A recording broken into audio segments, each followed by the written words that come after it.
Terima kasih masih bersama kami di iNews Today. Pemirsa, jutaan produk impor ilegal asal China diamankan Kementerian Perdagangan RI dari sebuah gudang di wilayah Kabupaten Tangerang, Banten. Nilai produk ditaksir mencapai 18 miliar 853 juta rupiah.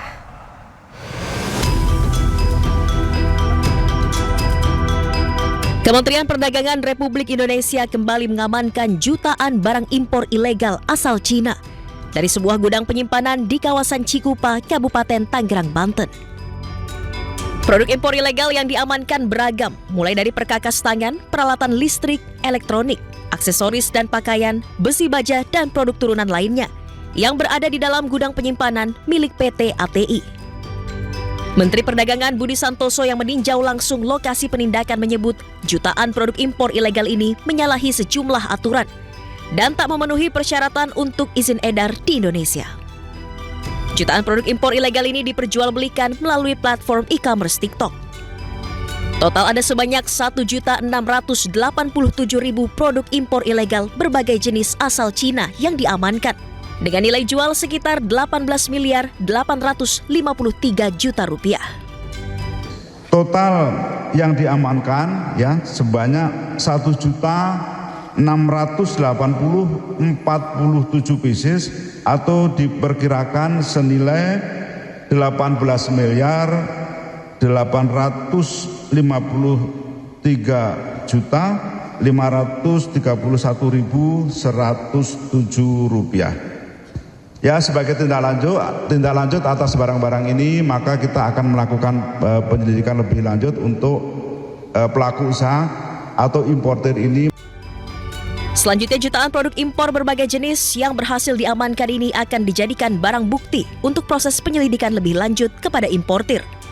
Sementara produk yang telah beredar akan ditarik kembali. Dari Tangerang, Banten, Stephen Patinama, Rizky Solehudin, iNews melaporkan. Pemirsa, sebanyak 2 ton narkoba ditemukan dari kapal MT Sea Dragon Tarawa berbendera Indonesia di perairan utara Tanjung Balai Karimun, Kepulauan Riau. 6 orang turut diamankan dalam kapal, yakni 2 warga negara Thailand dan 4 warga negara Indonesia. Ya, ini yang apa namanya? Ini kardus 1. Sebanyak 2 ton lebih sabu ditemukan petugas di dalam salah satu coolant tank terbungkus kardus di kapal Sea Dragon Tarawa berbendera Indonesia. Kapal ini diamankan tim gabungan dari Bea Cukai, BNN, dan TNI Angkatan Laut. Kapal diamankan saat melintas di perairan utara Tanjung Balai Karimun, Provinsi Kepulauan Riau, Selasa malam. Temuan awal sebanyak 40 dus narkoba diamankan petugas. Masing-masing dus berisikan narkoba seberat lebih dari 30 kg. Penghitungan jumlah sabu ini pun dilakukan hingga Kamis siang. Kapal ini membawa 6 kru, diantaranya 2 warga Thailand dan 4 warga Indonesia. Hingga kini belum ada keterangan resmi dari instansi terkait mengenai peristiwa ini. Pemeriksaan masih terus dilakukan. Dari Batam, Kepulauan Riau, Gusti Yenosa, iNews melaporkan. Sementara itu, seorang kurir narkoba di Payakumbuh, Sumatera Barat diringkus polisi yang menyamar sebagai pembeli. Dari tangan pelaku ditemukan 8 paket sabu siap edar. Bang. Dan kawanan pareman gua tunjuan rumah tadi. Tunjuannya tuh. Woi, nanya cukup telega. Aparat kepolisian menangkap seorang pria saat akan melakukan transaksi narkoba. Pria bernama Sandi ini tak menyadari pembeli adalah polisi yang menyamar. Penangkapan buronan bernama Diki disaksikan langsung oleh perangkat kelurahan setempat. Dalam penangkapan, polisi temukan 8 paket sabu siap edar di dalam saku celana tersangka. Setelah melakukan interogasi di lokasi penangkapan, polisi kemudian menggeledah rumah tersangka dan menemukan timbangan digital, alat hisap sabu, dan uang tunai hasil transaksi narkoba. Tersangka mengaku sabu tersebut diperoleh dari jaringan kaki tangan narkoba yang masih mendekam di penjara. Kita sudah mengamankan sebanyak 8 paket narkotika jenis sabu. Kemudian kita lakukan pengembangan ke rumah pelaku ini. Kita dapatkan lagi 1 buah timbangan untuk pengecer atau menimbang barang narkotika dan sabu ini untuk diedarkan di wilayah Payakumbuh. Tersangka ditahan di Mapolres Payakumbuh. Polisi kemudian kembangkan kasus ini untuk membongkar jaringan peredaran narkoba yang lebih luas. Dari Payakumbuh, Sumatera Barat, Agung Sulistyo, iNews melaporkan. Dua wanita ditangkap polisi karena menyelundupkan narkoba jenis sabu di Serang, Banten. Barang haram tersebut disembunyikan keduanya dalam pakaian dalam. Apa ini? Sabu. Apa ini? Sabu. Apa ini? Sabu. Tim Satres Narkoba Polres Serang menangkap sejumlah kurir narkoba yang mencoba menyelundupkan obat-obatan keras, tembakau gorila, dan 3 kg sabu ke Nusa Tenggara Barat. Mereka diamankan di sebuah kamar hotel di sekitar Bandara Soekarno-Hatta, Tangerang, Banten. Dari sejumlah pelaku yang diamankan, 2 diantaranya adalah wanita berinisial HD dan DR. Kedua wanita itu menyembunyikan sabu dalam pakaian dalam untuk mengelabui petugas. Dari hasil pemeriksaan, mereka mendapat upah 70 juta rupiah dari bandar barang haram yang diduga jaringan Malaysia. Keberadaannya ada di Malaysia. Kalau pelaku berapa orang? Hah? Pelaku berapa orang? Untuk pelakunya 7 orang. Dari Agustus sampai dengan sekarang khusus sabu. Atas perbuatannya, para pelaku dijerat pasal tentang narkotika dengan ancaman hukuman minimal 6 tahun penjara hingga hukuman mati. Dari Serang, Banten, Maesa Apriandi, iNews melaporkan. Kita beralih ke Jawa Barat. Pemirsa, Wali Kota Bandung Muhammad Farhan ini mengamuk saat menyegel lahan bekas bangunan Palaguna Plaza. Farhan emosi karena area itu dipenuhi sampah dan kerap dijadikan tempat hiburan malam tidak berizin. Bongkar lagi sekarang. Siap. Bukan. Sekarang bongkar. Ya, ada bukan. Pasti kamu dibongkar. Melawan pemerintah. Enggak. Ya udah, turut. Bongkar sekarang. Pasti dibongkar. Siap. Ayolah. Siap. Iya nu ngarusak kota teh nu kieu. Siapa? Mau disebut perusahaan kota? Bukan, Bang. Bongkar sekarang. Pasti dibongkar. Ayolah. Ya. Saya pengen lihat. Udah, bongkarlah itu. Ikut saya. Bongkar. Bongkar kabeh yuk. Ngotoran kota Bandung we hungkul. Aing nu disalahkan. Ngerti toh? Wali Kota Bandung Muhammad Farhan mengamuk saat menyegel lahan bekas bangunan Palaguna Plaza di Jalan Asia Afrika, Bandung, Jawa Barat. Farhan emosi ketika melihat lahan yang seharusnya diperuntukkan untuk area parkir dipergunakan untuk berbagai kegiatan yang melanggar aturan. Salah satunya arena hiburan malam tak berizin. Tidak hanya itu, lahan ini juga banyak tumpukan sampah hingga menimbulkan bau tak sedap. Apalagi di kawasan ini terdapat sumur Bandung yang merupakan sumber mata air bersejarah dan bagian dari cagar budaya. Jadi mulai hari ini daerah ini akan ditutup, disegel secara permanen.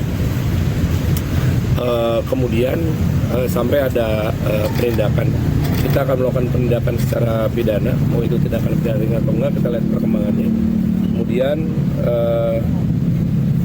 selama masa penyegelan ini kita akan perbaiki supaya ini tidak menjadi sumber penyakit. Hingga kini status kepemilikan lahan eks Palaguna Plaza masih belum jelas.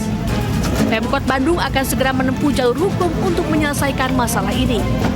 Dari Bandung, Jawa Barat, Billy Maulana, iNews melaporkan. Sedikit kaget ya kalau saya lihat Kang Farhan mengamuk kayak gitu. Tapi kayaknya wajar ya kalau seandainya Kang Farhan ini tiba-tiba mengamuk karena ada alasannya ya. Yang tahunya itu harusnya itu lahan untuk tempat parkir, namun ada oknum menyalahgunakan lahan parkir itu mungkin tempat-tempat berjualan yang mungkin tidak berizin, right? Betul. Oknum ini ada di mana-mana ya, Togi ya. Iya. Itu udah kapal lagi, Togi. Itu dia. Ini. Nah, itu selalu ada aja ya. Ya, selalu ada aja ya. Tapi kita berharap pun juga ini ya, untuk mungkin kepala-kepala daerah pun juga melakukan hal yang sama. Mungkin harus turun ke lapangan, mungkin harus bisa dibilang melihat situasinya langsung. Jangan di kantor terus saja. Harus turun, harus belusukan melihat. Mungkin ada daerah-daerah, ada tempat-tempat yang harus dibersihkan atau harus dibenahi ya. Betul. Kita ke informasi lain, Togi. Oke, pemirsa, setelah lebih dari 20 tahun mangkrak, akhirnya tiang monorail yang berada di Jalan HR Rasuna Said, Kuningan, Jakarta akan dibongkar. Namun pembongkaran terkendala masalah hukum antara kontraktor dan pelaksana proyek.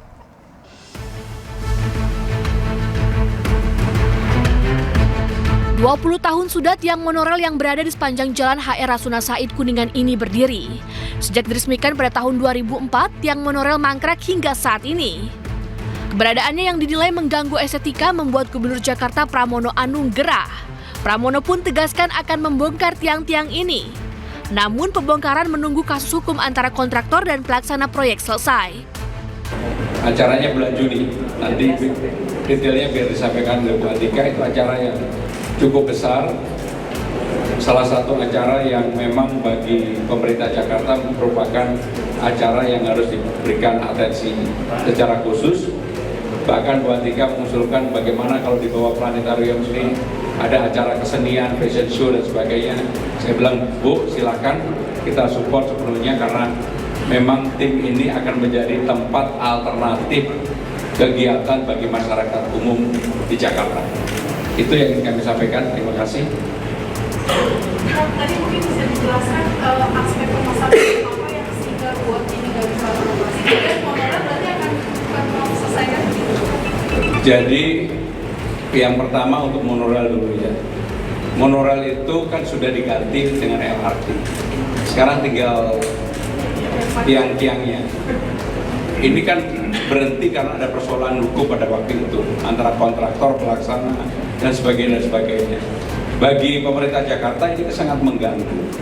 Maka bukan monorailnya yang dilanjutkan, tetapi tiang-tiang yang tidak berfungsi itu akan diapakan? Apakah dibersihkan?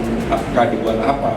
Tentunya harus ada keputusan untuk itu. Gak bisa kemudian dibiarkan begitu saja dari waktu ke waktu karena semua orang tidak mau berpikir, tidak mau susah, tidak mau menyentuh persoalan itu. Bagi saya pribadi, saya ingin menyelesaikan itu. Hingga saat ini ada 90 tiang monorail yang mangkrak sepanjang HR Rasuna Said hingga Asia Afrika Jakarta. Pembangunan monorail dimulai pada 2004 saat itu Presiden Megawati Soekarno Putri meresmikan tiang pancang pertama di Jalan Asia Afrika Senayan, Jakarta pada 14 Juni 2024. Saat itu gubernur dijabat oleh Sutioso.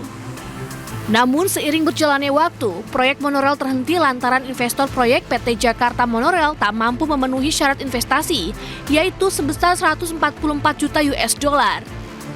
Tidak adanya kesepakatan biaya membuat proyek ini terhenti pada tahun 2011. Tim Liputan iNews melaporkan. Dan bisa untuk informasi terkini kita sudah terhubung dengan Wenda Nura di Jalan HR Rasuna Said Kuningan, Jakarta. Ya, selamat pagi Wenda. Bagaimana tanggapan warga mengenai rencana pembongkaran tiang monorail? Halo, selamat pagi menjelang siang, Togi dan juga Sabrina.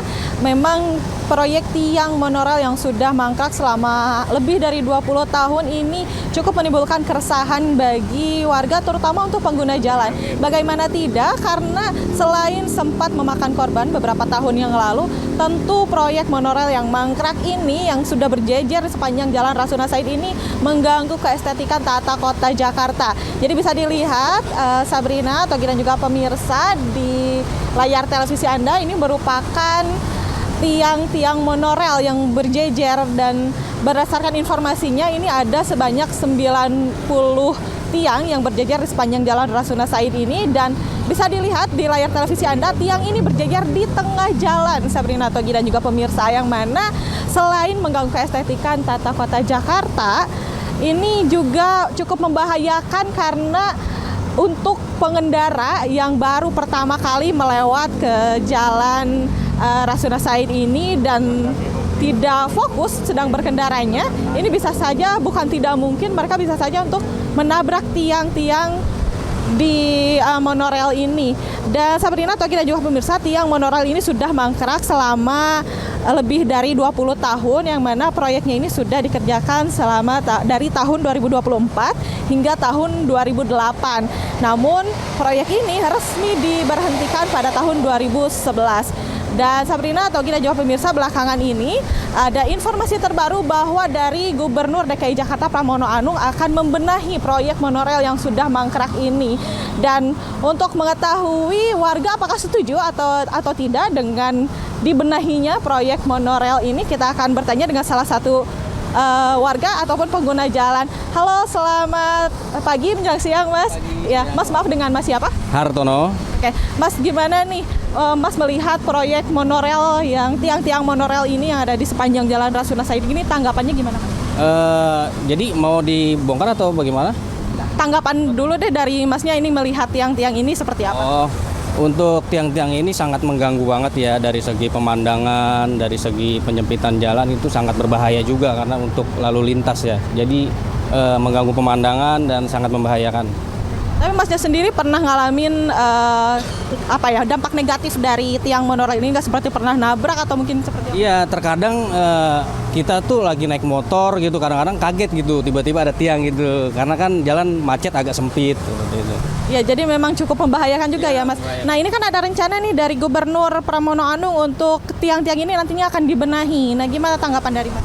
Bagus banget ya, kalau bisa sih harusnya dari dulu ya tiang-tiang ini tuh dibongkar atau dibenahi. Ya karena itu tadi mengganggu pemandangan dan mengganggu penyempitan jalan.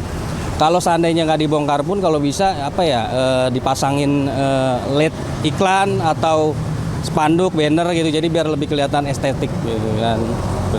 Oke, baik, terima kasih Mas atas waktunya. Ya, jadi seperti itu Togi, Sabrina, dan juga pemirsa. Jadi memang tentunya warga setuju untuk dibenahi tiang monorel yang ada di sepanjang Jalan Rasuna Said ini.